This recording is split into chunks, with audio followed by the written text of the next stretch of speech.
Bonjour à tous et bienvenue dans cette nouvelle review de ma série consacrée au film de la licence Pokémon. Aujourd'hui on va s'attaquer à la 5ème génération de l'anime, celle de Noir et Blanc, avec son, ou plutôt devrais-je dire ses premiers films, puisque le 14ème film de la licence existe en effet en deux versions, comme pour les jeux justement. Cependant ces dernières n'ont pas vraiment de grandes différences très notables entre elles, mais j'y reviendrai tout de même plus en détail lors de la partie consacrée aux anecdotes. Et puisque l'on en parle, j'ai malgré tout quelques petites anecdotes purement personnelles à vous partager sur le sujet, et profitez-en car ce seront les dernières avant un long moment. Il faut savoir que le début de cette 5ème génération en animé m'a énormément marqué sur beaucoup de points. Dans un premier temps, il s'agit là de la première génération que j'ai découverte en japonais, puisque j'étais passé de la VF à la VO au cours de la génération précédente, celle de Diamant et Perle donc. Puis justement, lorsque la diffusion française de la saison 14 a finalement commencé chez nous, le même jour que la première diffusion du film précédent d'ailleurs, j'ai été tellement séduit par le nouveau générique dans sa version française que je m'en suis d'ailleurs servi pour l'intro de mes vidéos pendant mes premières années sur YouTube, donc forcément j'y suis encore très attaché après tout ce temps. Mais c'est aussi, et bien malheureusement, à partir de cette période que j'ai eu énormément de mal avec la version française de l'animé, pour laquelle j'étais un grand fan et défenseur jusqu'à l'arrivée de cette 5ème génération.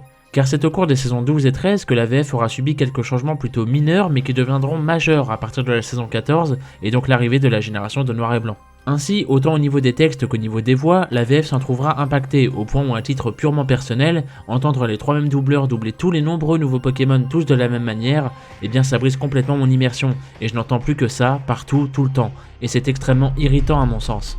Mais bon, pardonnez-moi pour ce petit aparté. Après tout, nous ne sommes pas ici pour parler du doublage de l'anime mais bien du film dans son ensemble, alors recentrons-nous sur ce dernier. Je ne vous cache pas que j'ai beau l'avoir visionné à plusieurs reprises, j'ai toujours du mal à me souvenir des détails, car c'est un film que je trouve très confus, et d'autant plus avec cette idée de double version.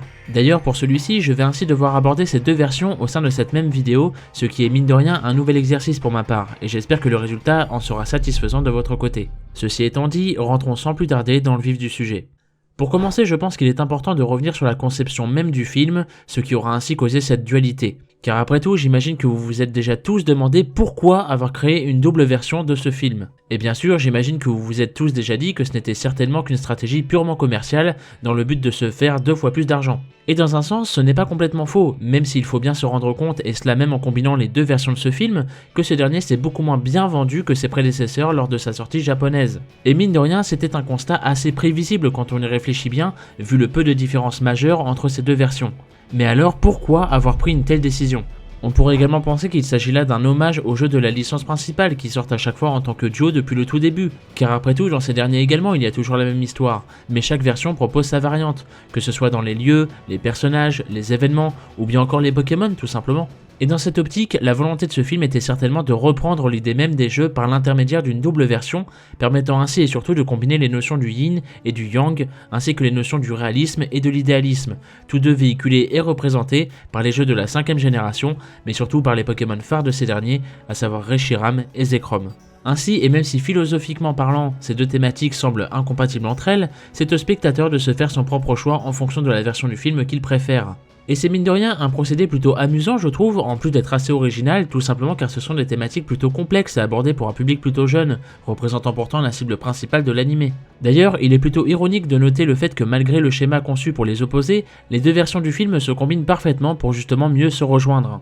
Car après tout, le yin et le yang sont des forces opposées, mais qui représentent surtout une combinaison harmonieuse, car l'un ne peut pas exister sans l'autre, à l'instar du réalisme et de l'idéalisme, sous-entendu donc Reshiram et Zekrom, qui formaient à la base un seul et même dragon, œuvrant pour le bien commun. Cependant, et même si toute cette idée paraît fort sympathique et que le fond semble plutôt intéressant, ce film, et j'entends bien sûr par là ces deux versions, souffre beaucoup de sa forme qui ne rend clairement pas hommage à de telles thématiques selon moi. J'entends par là que toute cette moralité entre idéal et réalité n'est pas vraiment bien appuyée, et cette dernière devient même assez évasive au fur et à mesure des événements du film. Car à mon sens, Reshiram et Zekrom sont surtout représentés ici comme des instruments servant à la volonté de Damon, ou à l'inverse à lui servir de barrage. Un détail assez surprenant mine de rien, et surtout vu le postulat de base, mais les deux Pokémon légendaires ne parlent que très peu dans ce film, vu qu'ils vont surtout servir à matérialiser les volontés de Sacha et Damon encore une fois. Et au final, après une petite opposition physique entre les deux, les dragons finiront par se sauver l'un l'autre, puis iront même jusqu'à s'unir en ayant compris, à l'inverse de Damon, que l'un ne peut pas vivre sans l'autre, autant Reshiram et Zekrom que la réalité et l'idéal. Et dit comme ça, la morale semble assez belle, simple et efficace comme on les aime, mais malgré tout, et selon moi, les deux dragons auront subi une mise en avant très faible dans ce film, vis-à-vis de leur thématique surtout. Par exemple, je ne vous cache pas ma surprise lorsque je me suis rendu compte qu'il fallait littéralement attendre 25 minutes avant que le film ne commence véritablement son histoire, et c'est très long mine de rien. Et encore, car avant cela, il y a de nombreux passages permettant à Victini d'être mis en avant, mais rien en ce qui concerne Reshiram et Zekrom, car l'introduction du film servira surtout à nous présenter ces derniers, mais elle ne raconte malgré tout pas grand chose à mon sens. Cela dit, le bon côté de la chose, c'est que toutes ces phases avec Victini servent surtout à établir un lien entre ce dernier et Sacha, ce qui mènera ainsi au climax du film, pour lequel j'ai beaucoup de mal là encore. Car à vrai dire, ce film est rempli de scènes très lentes qui auraient largement pu être réduites de façon assez drastique à mon sens. Par exemple les 25 premières minutes comme je l'évoquais juste avant, et encore car toute cette phase avec Victini traîne encore pendant au moins 10 bonnes minutes faciles. Mais il y a aussi toute la séquence avec le déplacement de l'épée du Val dans les airs, au point où on a carrément l'impression que le château parcourt la terre entière, alors que ça ne semblait clairement pas être aussi éloigné. Et le problème dans toutes ces scènes, c'est non seulement qu'elles traînent en longueur, mais surtout qu'il n'y s'y passe pas grand chose.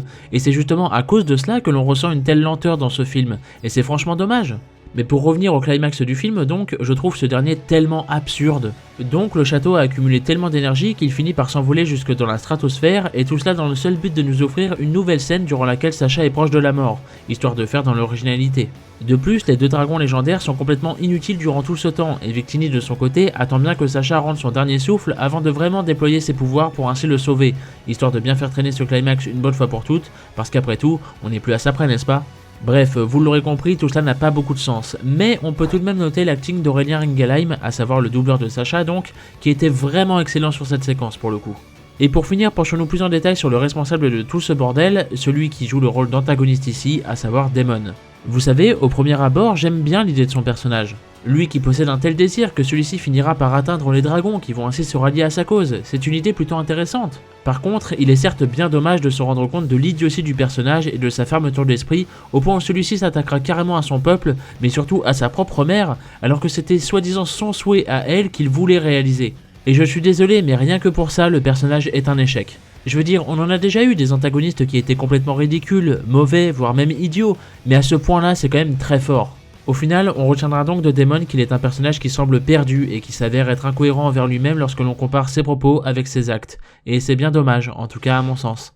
Passons maintenant à quelques anecdotes autour de ce film en règle générale. Dans un premier temps, il faut savoir que Kunihiko Yuyama, connu pour être le directeur des 20 premiers films de la licence, a confié s'être inspiré de plusieurs lieux de notre France nationale pour la production de ses films. Des inspirations telles que Nice, Gourdon, Tourette-sur-Loup ainsi que le Mont-Saint-Michel notamment. D'ailleurs, sachez que ce film est le seul de la licence animée à être sorti au format Blu-ray par chez nous, en plus de son format DVD habituel. Personnellement, je n'ai que le coffret DVD regroupant les deux versions du film, mais si jamais l'un d'entre vous possède les versions Blu-ray, n'hésitez pas à vous manifester dans l'espace commentaire. Mais il s'agit également du, ou plutôt des premiers films, dans lesquels aucun Pokémon de la deuxième génération n'apparaît. Et c'est aussi valable pour Pierre qui est complètement absent ici. Et oui, c'est bien la première fois puisque ce dernier était tout de même apparu lors du deuxième film, Le pouvoir est en toi. De plus, si l'on combine les deux versions de ce film, celui-ci marque la première apparition de 34 nouveaux Pokémon, ce qui est bien plus que n'importe quel autre film comme vous pouvez vous en douter. Il faut également savoir qu'il s'agit là du, ou plutôt des seuls films encore une fois, de la 5ème génération qui possède un antagoniste humain, en la personne de Daemon donc. Et oui, car les deux prochains n'en auront pas, mais bien évidemment nous en reparlerons le moment venu. Et enfin, si vous avez vu mes reviews précédentes, vous devez maintenant connaître le fameux easter egg d'une mère et de sa fille qui apparaissent très régulièrement lors des différents films de la licence. Je ne l'avais d'ailleurs pas évoqué lors de ma review du précédent film centré sur Zoroark, mais elles étaient bien présentes, et si je vous en parle, c'est qu'elles le sont à nouveau ici aussi bien sûr. Maintenant, et comme je l'évoquais en début de vidéo, passons aux différences notables entre chacune des deux versions du film. Il faut savoir que globalement ce ne sont que des changements mineurs, et que la seule différence majeure entre les deux versions, ce sont les mises en avant de Reshiram et Zekrom, ainsi que leur alliance aux côtés de Sacha et Daemon. Pour le reste, encore une fois, ce ne sont que de petits détails, mais je vais tout de même vous les énumérer dès maintenant. Dans un premier temps, attardons-nous sur l'introduction du film qui nous présente des Pokémon différents en fonction des versions. Puis lorsque l'on passe à la présentation de Sacha, on peut voir que celui-ci affronte un Judocrack lors du film blanc, alors que dans le film noir, il s'agit là d'un Caraklé. Toujours dans l'introduction du film, on peut noter que les héros hésitent face à deux chemins différents. Dans le film noir, les héros prendront le chemin de droite, et lors du film blanc, le chemin de gauche. Et enfin, à la toute fin de l'introduction, lorsque le film commence, la première scène est celle où Sacha repère un Pokémon dans le ciel, et ce dernier est Votutrice pour le film noir, et Guerriègle pour le film blanc.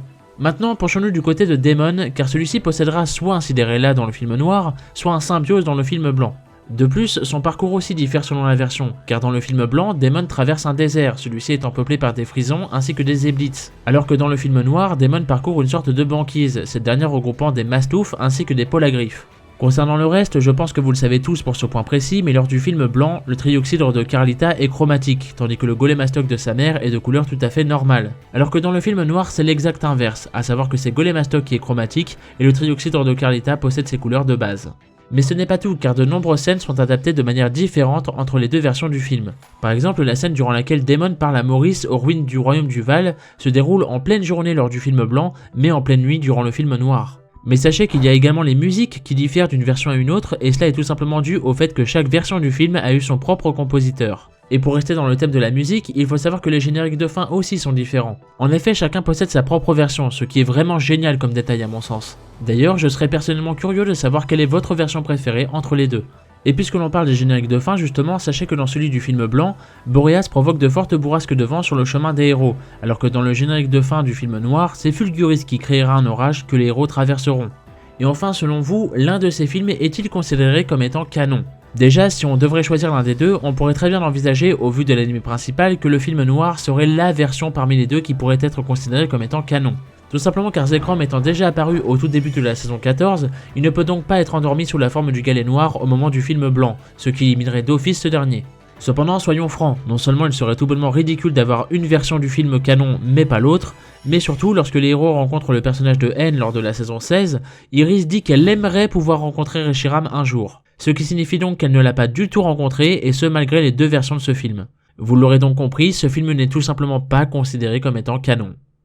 Pour conclure, je pense que malgré son originalité certaine, autant au niveau de ses thématiques abordées que pour son idée de double version, c'est un film qui possède malgré tout une écriture bien trop confuse pour ne pas dire carrément bancale. Car au final, ces mêmes thématiques se retrouvent bien trop mises en retrait pour devenir pertinentes, ce qui fait que dans l'ensemble, ce film manque de crédibilité, voire même de cohérence, et c'est vraiment regrettable à mon sens. Ainsi, si l'on décide de ne pas y faire trop attention, le tout peut paraître tristement vide et plat, ou à l'inverse, ces défauts nous sauteront bien trop facilement aux yeux, ce qui fait que l'on ne peut pas les ignorer consciemment. Cela dit, je serais tout de même assez curieux d'avoir votre avis sur ce dernier dans l'espace commentaire. Qu'avez-vous pensé de ce, ou plutôt devrais-je dire de ces films? Et d'ailleurs j'en profite, quel est votre favori parmi ces deux versions, et pourquoi? Très honnêtement pour ma part, je pencherai plus pour le film noir, et cela tout simplement grâce au générique de fin de cette version du film qui est ma préférée, et je pense que les plus anciens abonnés de la chaîne sauront pourquoi. Bref, vous l'aurez compris, avec ce film-ci, nous entamons le début d'une longue période assez creuse pour l'anime de Pokémon, et surtout au niveau de ce long métrage. Alors attention, cela ne veut pas forcément dire pour autant que tous les prochains films seront du même acabit, et fort heureusement d'ailleurs. Ceci étant dit, je dois bien vous avouer que je redoute fortement le prochain qui s'annonce comme étant la plus grande épreuve selon moi. Ainsi, j'espère que vous avez apprécié mes avis sur les films de Celebi et de Jirachi, car le prochain viendra compléter cette fameuse trilogie des pires films de la licence à mon sens.